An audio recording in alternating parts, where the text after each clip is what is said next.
रूपा Bhati ma'am का स्वागत है टीआरएस में। नमस्ते, thank you for calling me. धन्यवाद है आपको। नमस्ते मैम। भारत की जो एंशियंट विद्याएं हैं, मेरे ख्याल से यूट्यूब की वजह से, पॉडकास्ट की वजह से, टीआरएस की वजह से अब फिर से मेन स्ट्रीम बन रही है। लोग जान रहे हैं इन सारे सब्जेक्ट्स के बारे में। बिल्कुल। लोग एस्ट्रोलॉजी को जानते हैं, एस्ट्रोनॉमी को शायद नहीं जानते। पर अगर हम रामायण, महाभारत, वेद की बात करें तो एस्ट्रोनॉमी एक बहुत ज़रूरी फैक्टर होता है इन तीनों में। हम इन तीन को जानते हैं पर एस्ट्रोनॉमी को नहीं जानते। तो पहले तो आपका स्वागत है। धन्यवाद आपको बहुत फिर से आपके इस ब्यूटीफुल पॉडकास्ट में मुझे बुलाने के लिए। आपने प्रश्न बिल्कुल सही किया और उत्तर भी उसी में ही है। लेकिन जो जैसे आपने वेद कहा, तो वेद का अर्थ ही ये हुआ कि वेद के साथ वेदांग जुड़े हुए हैं। और वेदांग में एक सबसे जो इम्पोर्टेंट एस्पेक्ट है वो है वेदांग ज्योतिष। षड अंग होते हैं, यानी कि वेद के 6 अंग होते हैं। तो उन 6 अंगों में एक जो है वो बहुत ही प्राइम है, वो है वेदांग ज्योतिष। So Vedanga Jyotisha is nothing but astronomy. Okay. So if one has to, मतलब अगर किसी व्यक्ति को वेल वर्स्ड होना है वेदर्स में, तो फिर वेदांग मालूम होना चाहिए। यानी कि 6 अंग जो वेद के हैं वो मालूम होने चाहिए। और उसमें सबसे प्राइमरीली जो है वो है वेदांग ज्योतिष। 6 अंग जानने चाहिए। हाँ। अब तक सुना था कि 4 वेद होते हैं। हाँ, 4 वेद हैं, 6 अंग हैं, 10 हो गए, तो 14 महाविद्या मालूम होनी चाहिए किसी भी इंसान को। जो कि हिंदुइज़्म में बिलीव करते हैं, तो उनको ये 14 चीज़ें मालूम होनी चाहिए। उसमें 10 तो ये हो गए, 4 वेद, 6 वेदांग हो गए।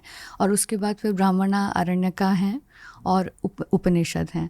और इस प्रकार से हमारे पास पूरी जो 14 महाविद्या हो जाती। विष्णु पुराण में आया है कि जो इन सबको जानता है वही वेद के रहस्यों को भी समझ सकता है। वाह, मुझे आज तक लगा था कि ज्योतिष मतलब सिर्फ एस्ट्रोलॉजी। नहीं, ज्योतिष एस्ट्रोलॉजी तो है, लेकिन एस्ट्रोनॉमी पहले है। क्योंकि वेदों में जो कहा गया है कि जिन रिचुअल्स को किन किन समयों पे करना है, तो उसके लिए हमें ग्रह नक्षत्रों के बारे में मालूम होना चाहिए। ऋतुओं का जो प्रजनन है, यानी कि ऋतु कब कब, कौन से ऋतु आते हैं, जो 6 ऋतु आते हैं, तो वो कब कब आते हैं, उनको किस प्रकार से जाना जाए कि पर्टिकुलरली इसी डेट से जो है वो वर्नल इक्विनॉक्स जिस दिन आया, यानी कि वसंत संपात आया, तो उस दिन आधा जो वसंत है वो बीत चुका है और आधा जो वसंत है वो अब आने वाला है। तो इस प्रकार से बहुत माइन्यूटली वो लोग, जो हमारे सेजेस थे, बहुत माइन्यूटली ऑब्जर्व कर रहे थे पूरे आकाश के मंडल को, और उसमें से वो बहुत सारी चीज़ें कर रहे थे। तो एस्ट्रोलॉजी भी उसका पार्ट हुई। जैसे आपने कहा कि एस्ट्रोलॉजी बहुत ज़्यादा फेमस है, एस्ट्रोनॉमी उतना लोग जानते नहीं कि हमारे इसमें विद्या किस प्रकार से थी। मतलब एस्ट्रोलॉजी एस्ट्रोनॉमी से निकल के आई। ओके जी। वो भी क्यों निकल के आई, बड़ा इंटरेस्टिंग फैक्टर मैं आपको बताती हूँ। कि जैसे कि कहा कि अगर आप, शायद आपको मालूम हो कि आपका जन्म नक्षत्र क्या है। जैसे मेरा अश्विनी नक्षत्र में मैं पैदा हुई हूँ, तो अश्विनी नक्षत्र का जो ट्रेट है वो पूरे 26,000 साल में कम से कम एक बार ही वो वसंत संपात के थ्रू गुजरेगी। लेकिन उसी पर्टिकुलर टाइम पे वसंत संपात के समय में मेरा जो नेचर है वो कैसा है, और यही अगर समर सोल्स्टिस में हो रहा होता अश्विनी नक्षत्र, तो उस दिन कैसा होता। और इस प्रकार से कैसे कैसे मेरा बिहेवियर रहेगा अश्विनी नक्षत्र होने की वजह से। तो ये चीज़ तो सिर्फ एक साइकिल में नहीं समझ में आ सकती। एक बार थोड़ा स्लो डाउन करना पड़ेगा हमें मैम। मैं समझ रहा हूँ कि आप क्या कह रहे हो, पर मैं ऑडियंस के पर्सपेक्टिव से कुछ चीज़ें कहना चाहूँगा। पहले तो एस्ट्रोनॉमी का नाम सुना था और मुझे ये पता है कि जो हमारे आसपास तारे होते हैं, प्लैनेट्स होते हैं, उनके स्टडी से रिलेटेड होती है एस्ट्रोनॉमी जी।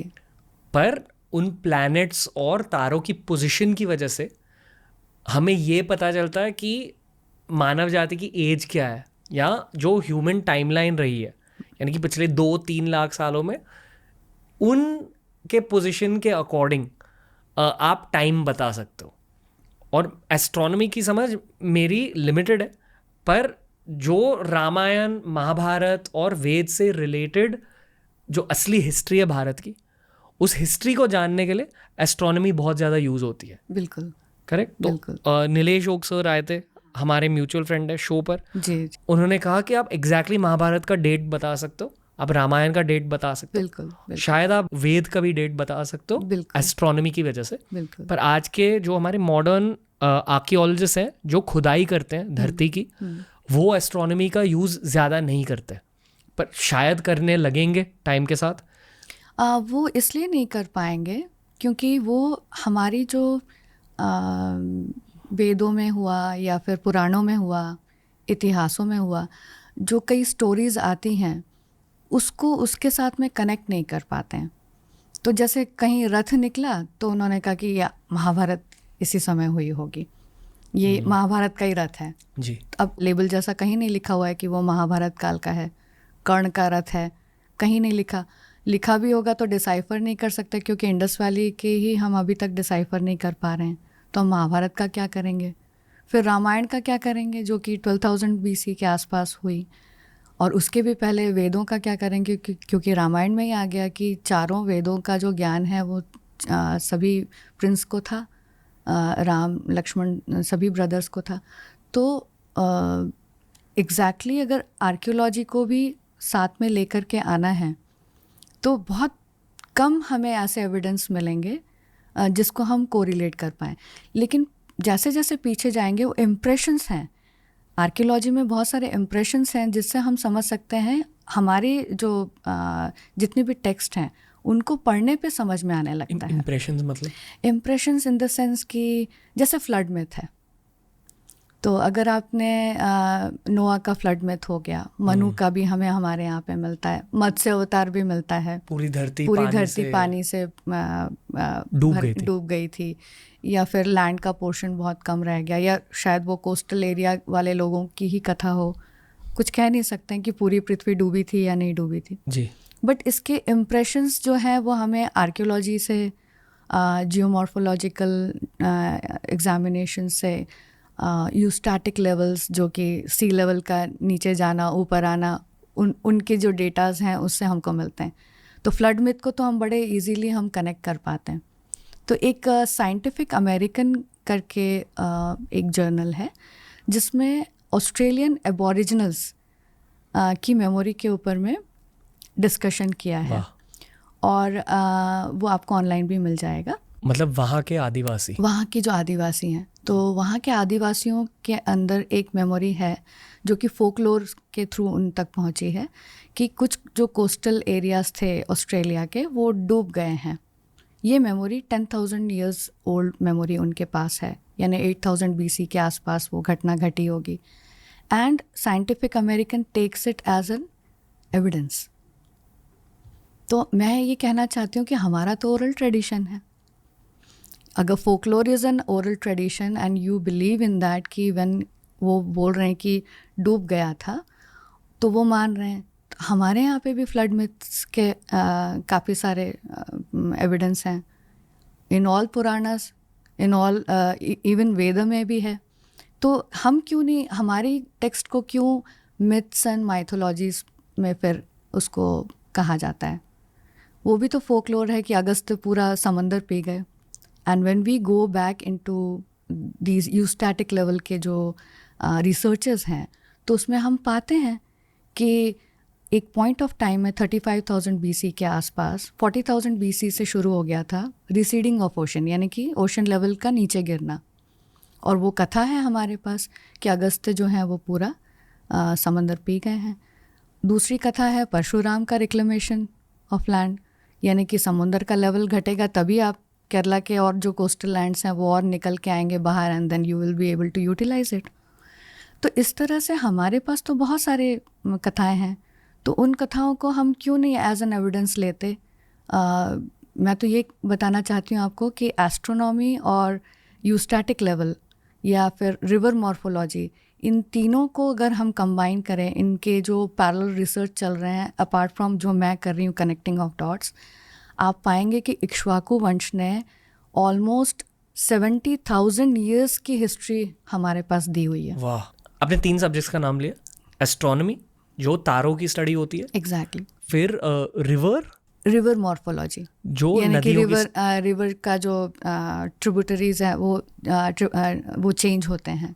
तो वो भी हमें टाइमलाइन के बारे में बहुत कुछ बता सकते हैं। और तीसरा क्या था? और तीसरा है यूस्टैटिक लेवल्स ऑफ ओशन, यानी ओशनोग्राफी। तो उसमें से भी हमको मिलती है, मतलब समुंदर कितना ऊंचा आया, कितना नीचे चला गया। Okay. Like at one point of time 120 meter down गया समुंदर का लेवल। और जब बढ़ना शुरू हुआ तो फिर एक लेवल तब आया जब रामायण का टाइम चल रहा था, दूसरा टाइम चल रहा था महाभारत के समय में। उस समय एकदम स्टीप यूस्टैटिक लेवल में चेंज आया था, तो सी लेवल जो है वो बढ़ रहा था। And it is not that fact, जैसे कि मेरा जो बृहद्रथ का रिसर्च हुआ और वो मैंने प्रेजेंट किया था in one of the Sanskrit university मैत्री कॉलेज में। एंड उसमें मैंने पूरा फाइंडिंग्स बताए कि it was happening during 35,500 BC। तो उस समय में बृहद्रथ जो इक्ष्वाकु किंग हैं, उसमें कहा है मैत्रायणी आरण्यक उपनिषद में कि बृहद्रथ इक्ष्वाकु वंशजस शीर्ष आत्मजः, यानी कि बहुत पुरातन काल के शीर्ष ध्वज धारक थे इक्ष्वाकु वंश के। इनका उल्लेख 2 बार ऋग्वेद में आता है। और इन्होंने मैत्रायणी आरण्यक में बोला कि पूरी दुनिया की जितनी भी समंदर हैं वो सूख रहे हैं, और इतनी विडंबना है कि पोल स्टार भी जो है वो मूव हो रहा है अपनी जगह से। तो एक तो उन्होंने जोग्राफिकल कंडीशन बता दी, यूस्टैटिक लेवल बता दिया, दूसरा उन्होंने एस्ट्रोनॉमिकल एक ऑब्जर्वेशन बता दिया। दूसरा एस्ट्रोनॉमिकल ऑब्जर्वेशन उन्होंने बताया कि ये तब हो रहा है जब मघा में वर्नल इक्विनॉक्स हो रहा है, यानी मघा में वसंत संपात हो रहा है। तो वसंत संपात का मतलब ये है कि फॉर 960 ईयर्स जो जो सूर्य जो उगता है उसके जो पृष्ठभूमि में जो अपना पीछे, यानी कि उसके पीछे जो नक्षत्र उसके साथ उगता रहेगा, तो वो that takes around 960 years to change 1 degree. मतलब उतना 13 डिग्रीज 20 मिनट्स, तो उतना चेंज होकर के दूसरे नक्षत्र में फिर उगना शुरू होगा। तो वो टाइमलाइन दे रही है कि मघा में है। तो मघा में जब हम पीछे जाते हैं, तो अभी तो नहीं हो रही मघा में जब हम जाते हैं तो हम पाते हैं कि that was happening during 7,000 to 8,000 BC के आसपास। And another cycle was happening during 34,500 BC, उसके आसपास। अब 7,000-8,000 BC के आसपास तो सी लेवल एकदम से स्टीप बढ़ रहा था, लेकिन 34,000 BC के आसपास सी लेवल घट रहा था।